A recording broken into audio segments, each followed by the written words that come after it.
Okay. We have already finished unless. Now we are going to study about until. So what is until? देखिए until जैसे unless और until हम पढ़ रहे थे, तो until का हम यूज़ करते हैं समय के लिए। जब हमें समय बताना हो, चाहे प्रेजेंट में हो, पास्ट में हो, और तक जब मीनिंग निकलता हो, तो वहाँ पे until का यूज़ करते हैं। क्लियर? जैसे कि मैंने कुछ आपको सेंटेंस बताए थे, unless का बताया था। जैसे मैंने एक एग्जांपल बताता हूँ जिसमें unless और unless भी रहेगा, until का भी दोनों का यूज़ करके बताता हूँ।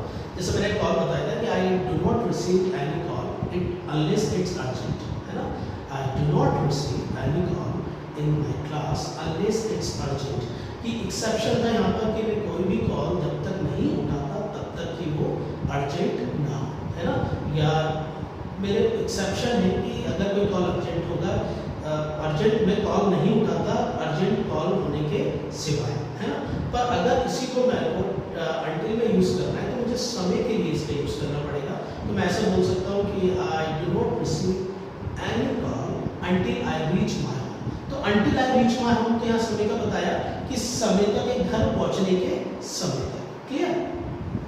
अब जैसे कि मैंने बताया कि मैं यहाँ पर मंडे तक यहाँ पर रुकूंगा, है ना? मैं मंडे तक भोपाल में रहूँगा या मंडे तक यहाँ पर रहूँगा। I will stay here, है ना?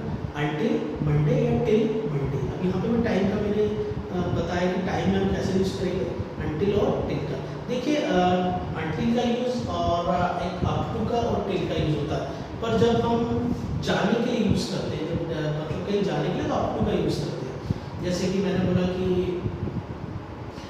मैं जयपुर तक जाऊँगा, तो I will go to up to Jaipur. यहाँ पे till जयपुर नहीं यूज़ करेंगे, है ना?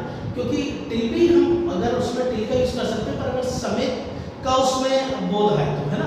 पर यहाँ पे हम up to का यूज़ करेंगे, और जो मैं आपको बताऊँगा तो उसमें आपको क्लियर कर दूँगा कि up to का यूज़ कैसे करेंगे, है ना? अभी तो मैं आपको until बता दूँ। तो until में जैसे मैंने आपको बताया कि समय तक, किसी समय के होने तक का हम इंतज़ार करते हैं, है ना? अब जैसे कि एक और एग्जांपल जैसे मैंने लिया कि वो कल रात को कल मिडनाइट रात तक शतरंज खेले, है ना? वो कल मिडनाइट तक शतरंज खेले, दे प्लेड शतरंज, है ना? टिल मिडनाइट या अंटिल मिडनाइट। क्लियर? तो इस चीज़ में आप थोड़ा सा ध्यान रखिएगा कि मैंने बताया unless कहाँ यूज़ होता है और until कहाँ यूज़ होता है। मैं फिर आपको बताता हूँ, जब until का यूज़ होगा तो तक और समय के मीनिंग में उसका सेंस आएगा, और जब unless आएगा तो कंडीशन और एक्सेप्शन आएंगे। तब unless का यूज़ होगा कि कोई कंडीशन होगी, अगर ऐसा है तो ऐसा, ऐसा है तो ऐसा करके, और उसमें पर जब until का यूज़ होगा तो वहाँ पे समय का सेंस में आएगा और एक टाइम का मीनिंग उसमें निकलेगा। कुछ मेरे एग्जांपल्स थे, उससे आपको क्लियर होगा। जैसे please wait here until doctor calls you. Please wait here, आप जानते हो डॉक्टर्स को, तो वहाँ लिखा होता है कि please wait here until the doctor calls you. तो एक उम्मीद आपको रहती है कि हाँ डॉक्टर का कॉल्स आएगा, मतलब यहाँ पे कॉल का मतलब है फ़ोन करने से नहीं, बुलाने से, कि जब डॉक्टर बुलाएगा, है ना, यहाँ पे वेट करना है। तो इसको सेंटेंस में मिलेंगे, तो जब तक यहाँ पर आप वेट कीजिए जब तक कि डॉक्टर आपको बुला ना ले, है ना?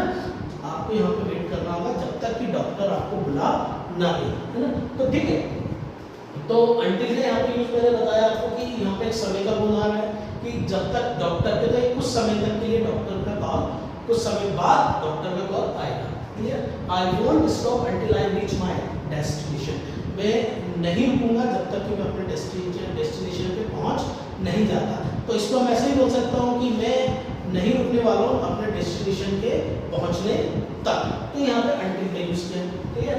I can't teach well until I get well। मैं अच्छे से नहीं पढ़ा सकता जब तक कि मैं फिट नहीं हो जाता, मेरी तबीयत ठीक नहीं हो जाती। तो मैं इसको ऐसे ही बोल सकता हूँ कि I can't teach until I get well, मतलब मैं अपने सही होने तक अच्छा नहीं पढ़ा सकता, सही होने तक अच्छा नहीं पढ़ा सकता।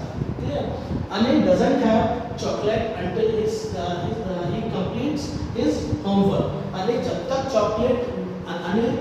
तक की चॉकलेट नहीं खाते तब तक कि वो अपना होमवर्क कंप्लीट नहीं कर लेते, है ना? देखिए कहीं ना कहीं until और unless में नेगेटिव का हल्का सा मतलब मीनिंग सेंस निकलता है, पर वो हम पूरा प्रॉपर नहीं कह सकते कि वो नेगेटिव ही सेंटेंस बन रहा है। कहने का मतलब जब बोलते हैं तो उसमें कहीं ना कहीं नहीं का वर्ड मीनिंग निकलता है। I won't talk to you until and unless you meet me, है ना? अब देखिए यहाँ पे दोनों यूज किए हैं, until और unless। जब until और unless का दोनों का एक साथ यूज करना होता है तो कैसे यूज करते हैं कि I won't talk to you until and unless you meet me। मैं तुमसे जब तक बात नहीं करूंगा तब तक कि तुम मुझसे मिलोगे नहीं, ठीक है। तो I won't talk to you until and unless you meet me। I will stay here until Monday। अब देखिए यहाँ पे मैंने इसका लिया है कि I stay here until Monday या till Monday, कि मैं यहाँ पे रहूँगा मंडे आने तक या मंडे तक। They played chess till midnight or until midnight। He studied hard until or till he achieved his goal। वो जब तक कड़ी मेहनत करता रहा जब तक कि उसने अपना टारगेट अचीव नहीं कर लिया। तो कहने का मतलब यहाँ पे until और till का मैंने आपको यूज बताया और unless का भी यूज बताया। आप इस टाइप से कुछ और